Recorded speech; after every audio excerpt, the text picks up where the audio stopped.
और साध संगति में भी यदि किसी ने गफलत कर दी, मर्यादा तोड़ दी, और उसके बाद वो साध संगति में भी आ रहा है, तो हमें तो पता नहीं चलेगा। लेकिन संत रामपाल जी, अंतर्यामी भगवान से कुछ नहीं छुपा हुआ है। बेमौत मरोगे, अकाल मौत मरोगे, ये ना समझ लेना कि हम तो साध संगति से जुड़े हुए हैं, हम तो पवन दास के वीडियो देखते हैं। भैया, मर्यादा सबसे पहले है। पवन दास केवल जानकारी दे रहा है, इससे ज्यादा पवन दास की कोई औकात नहीं है। मैं खुद मर्यादा में नहीं रहूंगा तो भगवान 2 मिनट में खोपरा खोल देगा, 2 मिनट में। कोई पवन दास नहीं है उसके लिए, कोई भगत उसके लिए खास नहीं है, सब एक जैसे हैं उस परमात्मा के लिए। वो निर्मोही है, वो समदृष्टि है, समदृष्टि। इस मार्ग में मर्यादा प्रथम है, वो चाहे साध संगत हो चाहे कोई भी हो। तो साध संगत से जुड़ के भी यदि आपने मर्यादा तोड़ी जानबूझ के, और आपस में यदि आपस में भाई बहनों से यदि राग द्वेष रखोगे, लड़ाई झगड़े रखोगे, मन मुटाव रखोगे, परमात्मा बक्कल उतार देगा। वो फिर ये नहीं देखेगा ये साध संगति में एक ये कहां है। बिल्कुल मन मुटाव नहीं चलेगा मैनेजमेंट की तरह, कोई राग द्वेष नहीं चलेगा। अगर आप किसी की बातों से सहमत नहीं है, आप किसी के विचारों से सहमत नहीं है, तो भैया उससे अपना रिश्ता खत्म करो। हर किसी के सामने चुगली चाटी करना, ये इस मार्ग में नहीं है। दास को जिससे मतलब नहीं रह जाता, दास अपना उसे संपर्क खत्म कर लेता, नंबर ही खत्म कर देता है। ना जिंदगी में कभी फोन करता, मुझे मतलब ही नहीं।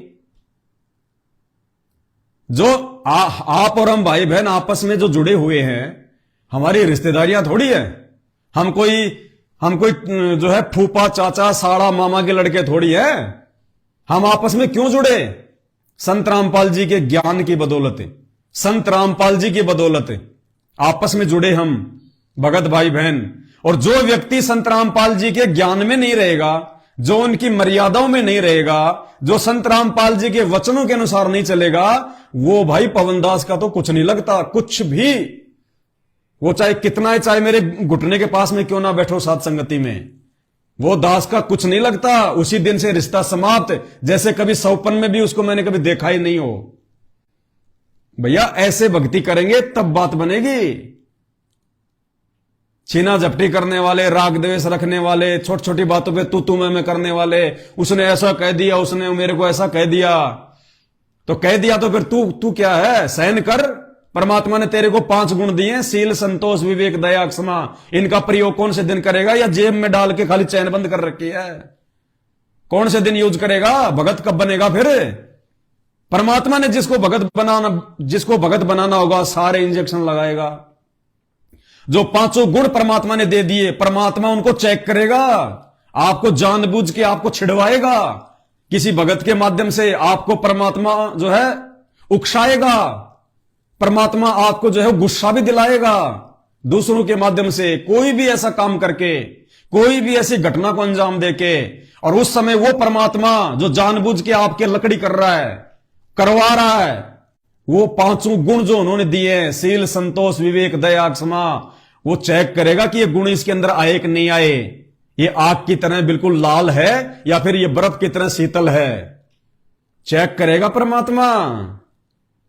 परमात्मा क्या कहते हैं? गरीब कच्चा हीरा किरच हो नहीं सह घनवार, ऐसा ये मन हो रहा लेखा ले रहा करतार। जब ऐसी कोई नौबत हमारे सामने उपस्थित होती है ना, तो भगत को विचार करना चाहिए कि गुरुजी जरूर मेरी परीक्षा ले रहे हैं, जरूर गुरुजी मेरे को चेक कर रहे हैं। नहीं तो ये भगत मुझे ऐसा क्यों बोल रहा है, ये भगत मेरे खिलाफ उसको ऐसा क्यों बोल रहा है, मेरे सामने ये घटना क्यों घटित हो रही है, मैं तो इस आदमी को जो है कुछ भी नहीं बोल रहा, ये मेरे को गाड़ियों पे गालियां निकाल रहा है।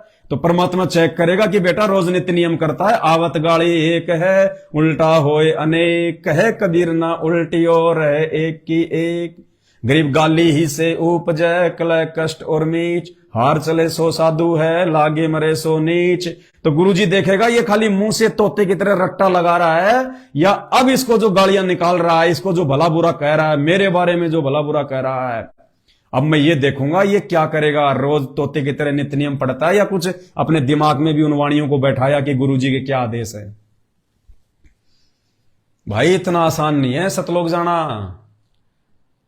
परमात्मा कहते हैं जलाऊं भी तपाऊं भी, अब परमात्मा को तवे पे बैठ के नहीं जलाएगा, आग में नहीं जलाता, गर्म लोहा करके उस पे बैठ के नहीं तपाएगा आपको।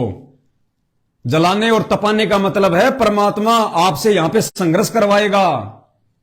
जलाऊं भी, तपाऊं भी और चिमटे से खाल उतारूं। चिमटे से खाल उतारने का मतलब परमात्मा को चिमटा लेके आपके कोई जो है यूं नहीं करेंगे कि ये ले ये ले। चिमटे से खाल उतारने का मतलब जबरदस्ती लोग आपके साथ में लड़ाई झगड़ा करने की सोचेंगे, आपके साथ में मारपीट करने की सोचेंगे, लोग आपको गालियां देंगे जबरदस्ती, चाहे भगत हो चाहे कोई जगत वाला हो। आपको धंधे में कोई नुकसान हो जाएगा, आपके साथ में कोई धोखा कर लेगा। वो होता है चिमटे से खाल उतारना, यूं झटके देगा परमात्मा। कहते हैं जलाऊं भी, तपाऊं भी और चिमटे से खाल उतारूं, फिर भी जो ले नाम हमारा उसको पार उतारूं। नाम लेने का मतलब जो फिर भी इन परेशानियों में, दिक्कतों में, इन विपत्तियों में, जो है बेइज्जती में, फिर भी जो भगत मेरे वचन पे चलेगा, फिर भी जो ले नाम हमारा। नाम लेने का मतलब ये नहीं कि वो मंत्र जाप करना। नाम लेने का मतलब फिर भी जो मेरे वचन पे चलेगा, जो उनको उल्टा जवाब नहीं देगा, उनके साथ उल्टा मारपीट नहीं करेगा, धोखे के जवाब बल्कि धोखा देके नहीं देगा, फिर भी जो ले नाम हमारा, जो मेरे वचन में चलेगा, उसको पार उतारूं, उसको सतलोक में बैठाऊंगा। तो भाई और बहनों, इतना आसान नहीं है ये सतलोक का मार्ग है, सतलोक का मार्ग है। और जो इस मार्ग पे दृढ़ता के साथ में अपने गुरु को भगवान मान के, जो इस मार्ग पे जो व्यक्ति अपने पैर जमा के खड़ा हो गया, ये देखना, ये आज ये बड़े बड़े लोग, बड़े बड़े वैज्ञानिक, बड़े बड़े साइंटिस्ट, बड़े बड़े मंत्री, प्रधानमंत्री, आने वाले समय में संत रामपाल जी तो छोड़ दो, वो तो अनमोल वस्तु है। संत रामपाल जी के भक्तों के आगे हाथ जोड़ के कहेंगे, भगत जी सत्साहेब, भगत जी छोटी सी समस्या आ गई, भगत जी ये शंका का समाधान करो ना। यही लोग, जिन लोगों के दर्शन आज आप और हमारे को भी दुर्लभ है एक प्रकार से, हालांकि हमारी इच्छा नहीं है उनके दर्शन करने की, क्योंकि हमें तो परमात्मा ने बता दिया कि बेटा ब्रह्मा विष्णु महेश भी तुम्हारे पैर के नाखून के बराबर में नहीं है, यहां के राजा महाराजा तो क्या है। लेकिन कहने का मतलब है आज हम भक्तों की, यानी आम व्यक्तियों की क्या औकात है यहां के बड़े बड़े लोगों के आगे। आने वाले समय में बहुत जल्द 4-5 वर्षों में ये औकात इस भक्ति के प्रतिफल में, यदि आप उस समय तक भगत बन गए तो, मर्यादा में रहे तो, क्योंकि आने वाला 4 साल ये भयंकर है। ये जगत के लिए नहीं, भगत के लिए भी महाविनाशकारी है। ये हमारी अंतिम परीक्षा होगी, अंतिम परीक्षा। ये मैनेजमेंट से जुड़े हुए भाई बहन, सतगुरु रामपाल जी भगवान के काल प्रेरित परिवार से जुड़े हुए भाई बहन, इन फर्जी आश्रमों से जुड़े हुए भाई बहन, ये तो ऐसे जाएंगे जैसे गधे के सिंह से सिर जाते हैं, जैसे गधे के सिर से सींग जाते हैं ना, ये तो ऐसे जाएंगे, क्योंकि इनकी तो कोई मर्यादा है ही नहीं, इनको कोई दृढ़ता उस समय रहेगी नहीं। इन 4-5 वर्षों में जो तांडव, जो प्रकृति जो मचाएगी ये काल, उस समय ये तो दिखाई भी नहीं देंगे, क्योंकि ये तो देखा देखी वाले भगत है सारे।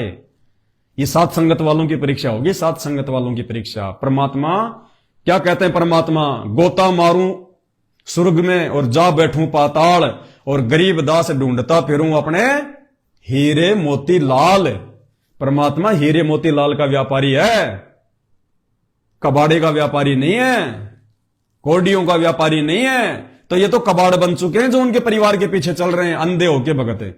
इन आश्रमों में सारा दिन मिट्टी की तगारियां, ईंट और पत्थर ढो रहे हैं। अरे ये समय भक्ति करने का है, ये समय आश्रमों की दीवारें खींचने का नहीं है।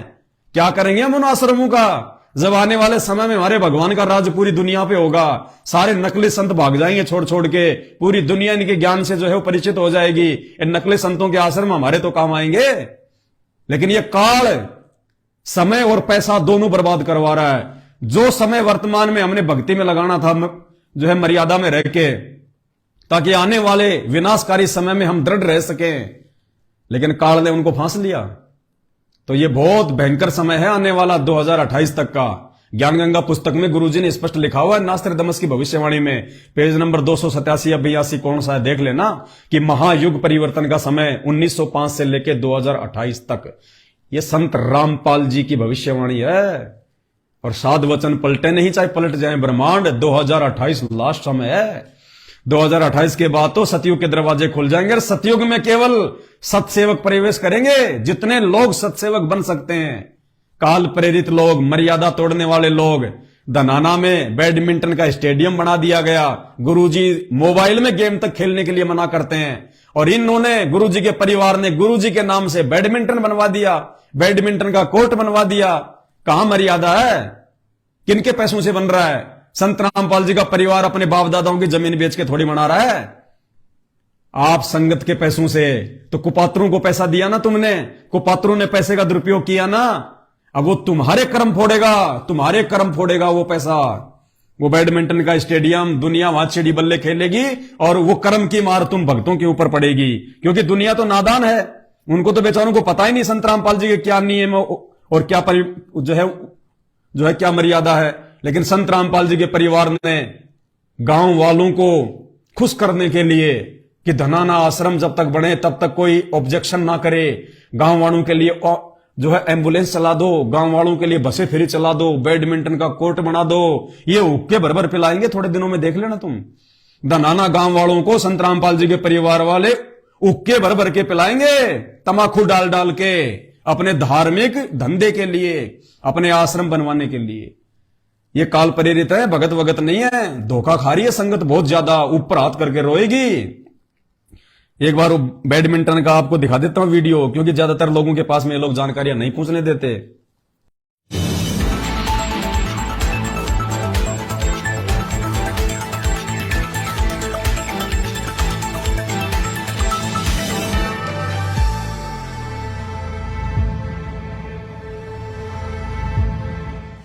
आज हम आए हैं अपनी टीम के साथ जिला सोनीपत के तहसील गोहाना के गांव धनाना में, जहां पर एक अंतर्राष्ट्रीय स्तर के बैडमिंटन इंडोर स्टेडियम का निर्माण हुआ है। हरियाणा के छोटे से गांव में इतने अत्याधुनिक सुविधाओं से युक्त astro turf court badminton stadium को देखकर हर कोई हैरान है। ऐसे अंतर्राष्ट्रीय मानकों वाले इंडोर स्टेडियम तो केवल मेट्रो सिटी में देखने को मिलते हैं। इंडोर स्टेडियम के ऊपर जगत गुरु संत रामपाल जी महाराज का विशाल चित्र लगा हुआ है। हम भी अपनी टीम के साथ गांव धनाना बैडमिंटन इंडोर स्टेडियम पहुंचे, जहां पर गांव के काफी लोग जमा थे। उपस्थित लोगों को पूछने पर पता चला कि आज इस बैडमिंटन स्टेडियम का उद्घाटन होना है, जिस कारण से लोगों की भारी भीड़ उत्सुकता के साथ जमा हुई है। हम भी अपनी टीम के साथ इस बैडमिंटन इंडोर स्टेडियम में दाखिल हुए। चारों तरफ कुर्सियां लगी है, जिस पर बड़े बुजुर्ग बैठे हैं। एक तरफ टेबल पर फूल मालाओं के अंबार के साथ जगत गुरु संत रामपाल जी महाराज की चित्र लगी ट्रॉफी रखी है। पीछे मंच पर सम्मानित लोग बैठे हैं। सामने की दीवार पर भी संत रामपाल जी महाराज का बड़ा चित्र लगा हुआ है। स्टेडियम के बीचों बीच सुंदर बैडमिंटन कोर्ट बना हुआ है, जिस पर एस्ट्रो टर्फ की मैट बिछी है, जिस पर बहुत से लोग बैठे हैं। उद्घाटन समारोह शुरू हुआ। कोर्ट के बीच लगे रिबन को गांव के सबसे वरिष्ठ नागरिक द्वारा काटा गया। तत्पश्चात उपस्थित व्यक्तियों द्वारा संत रामपाल जी महाराज का जय घोष किया गया।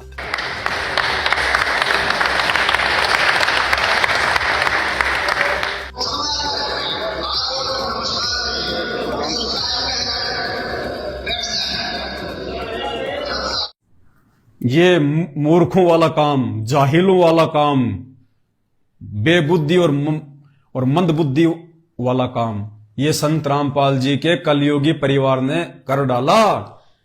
लाखों की संगत के जो लोग उनको अंधे होके ज्योति पाठ का पैसा दे रहे हैं, दान का पैसा दे रहे हैं, सबकी ऐसी तैसी करवाएंगे ये लोग आने वाले समय में, क्योंकि सबकी मर्यादा टूटी है। जिन जिन का पैसा इन आश्रमों में लग रहा है, जिन जिन का पैसा इस बैडमिंटन स्टेडियम में लगा है, सबके कर्म फुड़वाए इन्होंने, सबके कर्म। जो संत रामपाल जी ताश तक खेलने के लिए मना करते हैं, ताश खेलने वालों के पास बैठने के लिए मना करते हैं, मोबाइल में वीडियो गेम तक खेलने के लिए मना करते हैं, वो संत रामपाल जी सतलोक से चलकर ये बैडमिंटन के स्टेडियम बनवाने आया है, दुनिया को बैडमिंटन खिलवाने के लिए आया है। बुद्धि भ्रष्ट हो गई है संत रामपाल जी के परिवार की। गरीब माया का रस पिए कर हो गए डामाडोल। ये माया का रस पिए के इस माया ने, इस काल ने, दुर्गा ने इनको फांस लिया। ये संत रामपाल जी को मतलब अपने रिश्तों से बढ़ के कुछ नहीं मानते। जिसका बाप है वो खाली अपना बाप मान रहा है, जिसका फूफा है वो खाली फूफा मान रहा है, जिसका मामा है वो खाली मामा मान रहा है, भगवान कोई नहीं मान रहा। नहीं तो ये बेहुदी हरकतें बैडमिंटन कोर्ट बनवाने की और उनके जेल जाने के बाद पीछे से आश्रम बनवाने की, अरे हमारा भगवान तो 10x12 की छोटी सी टूटी फूटी सी कोटड़ी में हिसार जेल में बैठा है, हम क्या चाटेंगे इन आश्रमों का? हमारा आश्रम तो हमारा घर है ना, घर बैठ के भक्ति नहीं कर सकते क्या? ये भक्ति करने के लिए आश्रम में जाना जरूरी है क्या? जब संत रामपाल जी आएंगे, और ऐसे नहीं आएंगे, जिनको विश्वास है कि यह परमात्मा है, इस देश के बड़े बड़े नेता आने वाले विनाशकारी समय में देश को जो है बचाने के लिए पैर पकड़ के लेके आएंगे हिसार जेल जाके, घुटने पकड़ के। और मर्जी संत रामपाल जी की आए तो आए, नहीं तो ना आए, मर्जी उनकी। ऐसे नहीं आने वाले जेल से ये कि 2 वकील जाके जमानत करवा के ले आएंगे। कब के आ जाते अगर ऐसे आना होता तो। अब तो इस देश की बड़ी बड़ी जो शक्तियां होंगी, और जब हर प्रकार से संकट आपत्ति, उस समय पैर पकड़ के लेके आएंगे संत रामपाल जी के, पैर पकड़ के। इतिहास बनेगा। तो ये संत रामपाल जी के जाहिल परिवार वालों के पीछे मूर्ख मत बनो। मरोगे बेमौत, मरोगे बेमौत, और मर रहे हो। कोरोना में हजारों मर गए, संत रामपाल जी ने एक को भी नहीं बचाया। इन आश्रमों में मिट्टी के नीचे जो है दब दब के मर रहे हैं। मुंडका आश्रम में टैंक की सफाई करते समय 3 मर गए थे जहरीली गैस से। क्यों? अरे आश्रमों में भगत मर रहे हैं तो बाहर कैसे बचाएगा भगवान? और सत्सेवक सात संगति से जुड़े हुए भाई बहन जो मर्यादा में हैं, किसी के अंगुली का नाखून भी उतरा हो तो बता दो। और जिन मूर्खों ने मर्यादा भी जो है वो तोड़ी, उनको भी भगवान ने आंच नहीं आने दी, उनको भी परमात्मा ने आंच नहीं आने दी कि कहीं सात संगतियां बदनाम ना हो जाएं। लेकिन आगे चल के उनके साथ में क्या बीतेगी, आगे चल के उनके साथ में क्या बीतेगी वो खुद देखेंगे फिर। तो सात संगति में परमात्मा नाखून भी नहीं उतरने दे रहे अपने बच्चों का, नाखून भी। और पल पल रक्षा करता है परमात्मा। कितनी बार तो संत रामपाल जी के काल प्रेरित बेटा बेटियों ने मुझे जान से मारने का प्रयास कर दिया, मेरे घर पे आके मुझे जान से मारने का प्रयास किया। मुकदमे इन्होंने करवा दिए, जेल इन्होंने भिजवा दिया, गाली गलौज धमकियों की तो कोई गिनती नहीं। मारपीट इन्होंने मेरे साथ में जो है कितनी बार कर ली। हर प्रकार से इन्होंने प्रयास किया, परमात्मा ने बाल भी बाका नहीं होने दिया। तो भाई ये सत्यवादी परमात्मा है और ये सत्य के साथ है।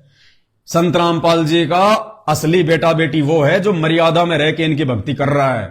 वो इनके बेटा बेटी नहीं है मोटे मुंह वाले जो भक्तों का पैसा बर्बाद कर रहे हैं इन पत्थरों में आश्रम बनवा के, बैडमिंटन स्टेडियम बनवा के।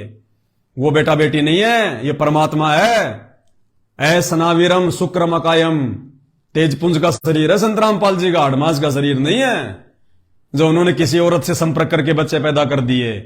ये आगे चल के तुम्हारी आंखें खुलेंगी जिस दिन तुम्हारे को गरीबदास जी महाराज जी का जीवन समझ में आ जाएगा तो संत रामपाल जी का समझ में आ जाएगा।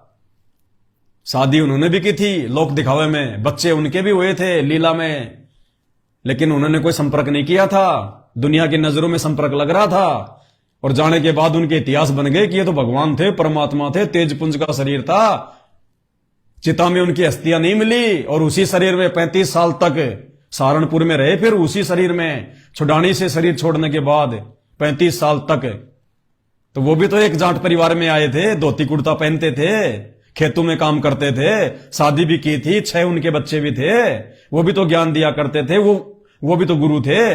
सेम टू सेम लीला संत रामपाल जी की, वही जाट परिवार, वही कुर्ता पजामा, वही शादी, वही बच्चे, वही गुरु, वही ज्ञान, सेम टू सेम लीला। जो गरीबदास जी के जीवन को समझ गया वो संत रामपाल जी को समझ जाएगा और धोखा नहीं खाएगा। अन्यथा उनके परिवार के पीछे लग के धोखा ही धोखा है, क्योंकि संत रामपाल जी के जो परिवार है साक्षात वो काल का रूप है, काल का रूप है। अगर ज्ञान से समझ जाओगे अच्छी बात है, नहीं तो भैया कमर टूटेगी, साकल टूटेगी, इसमें कोई दो राय नहीं है।